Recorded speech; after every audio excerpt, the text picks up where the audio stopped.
हिजाब मामले पर सुप्रीम कोर्ट का फैसला आया है। ये फैसला दो बेंच की जजों में बटा हुआ था, दोनों की राय अलग अलग थी।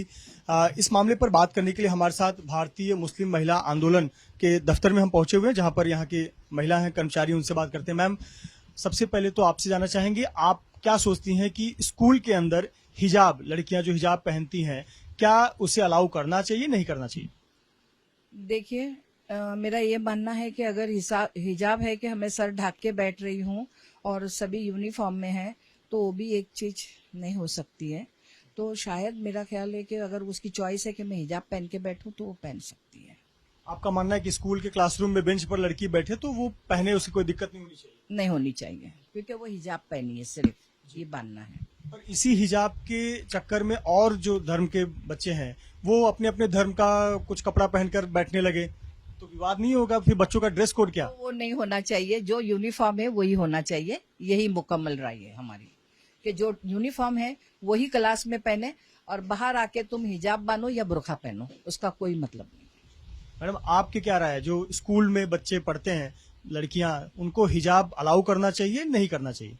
मेरी तो यही राय है कि स्कूल के जो मैनेजमेंट है वो एक संभाले, और दूसरी बात, जो बच्चों का जो पढ़ाई का मामला है वो पढ़ाई पे ज्यादा ध्यान दे। ये हिजाब या बुरखा, इस पे कोई ये नहीं है।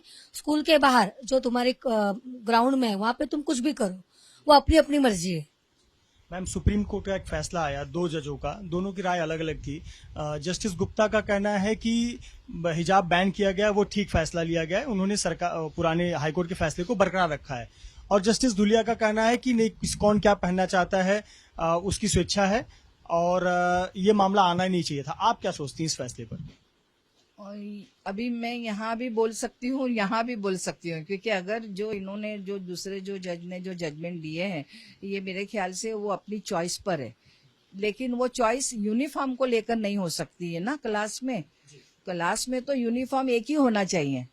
जैसे अभी यहाँ पर नेशनल स्कूल है, वहाँ सारे बच्चे हिजाब में रहते हैं, सारे बच्चे, क्योंकि वो यूनिफॉर्म है उनका, तो वो बात और होती है। लेकिन अगर मैं, आपने बताया जैसा सब धार्मिक के लोग बोलेंगे, शिवसेना के बोलेंगे, फलाने बोलेंगे, मैं अपना ये बांध के आऊं, तो वो नहीं होगा। जहाँ क्लास में पढ़ाई होती है, पढ़ाई के साथ में कोई चीजें नहीं हो सकती है, वहाँ सिर्फ जो यूनिफॉर्म है स्कूल का वही हो सकता है। तो स्कूल का जो यूनिफॉर्म है, स्कूल के अंदर तो वही लागू होना चाहिए, ऐसी राय रखती हैं मैडम। सुप्रीम कोर्ट का फैसला आया, दो जजों की दो अलग अलग राय दिखी। एक कर रहे हैं कि बैन हो, एक कर रहे हैं कि नहीं, कौन क्या पहनता है उसकी स्वेच्छा है। आप क्या सोचती हैं?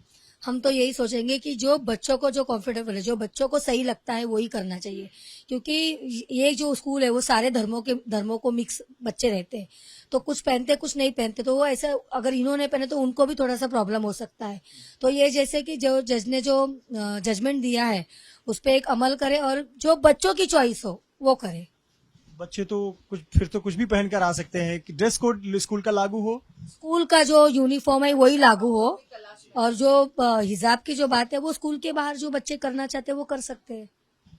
देखिए, ये जो संगठन है मुंबई में, भारतीय मुस्लिम महिला आंदोलन, दरअसल ये मुस्लिम महिलाओं को न्याय दिलाने का काम करती है और प्रोग्रेसिव सोच रखती है, महिलाओं को शिक्षा की ओर जागरूक करती है। और इसीलिए देखिए, संगठन की ये आवाज है कि पढ़ाई में सबसे पहले तो किसी प्रकार की लापरवाही नहीं होनी चाहिए, हर बच्ची को शिक्षा का अधिकार होना चाहिए। दूसरी बात जो महिलाओं की बातचीत से सामने आई कि जो हिजाब है वो स्कूल के अंदर ना पहने, क्योंकि स्कूल का एक ड्रेस कोड होता है, लेकिन बाहर स्वेच्छा से वो जो पहनना चाहे पहने। हालांकि अब सुप्रीम कोर्ट में भी जब राय अलग अलग है, तो आम लोगों में भी यही अलग अलग राय सामने आ रही है। और अब मामला चीफ जस्टिस ऑफ इंडिया सुनवाई करेंगे और उस पर फैसला सुनाएंगे। लेकिन निश्चित तौर पर न केवल राय सुप्रीम कोर्ट में बटी है, बल्कि सड़कों पर भी आम भारतीयों के बीच भी इस हिजाब बैन को लेकर अलग अलग राय है। कैमरामैन धर्मेंद्र पांडे के साथ मृत्युंजय सिंह, एबीपी न्यूज, मुंबई।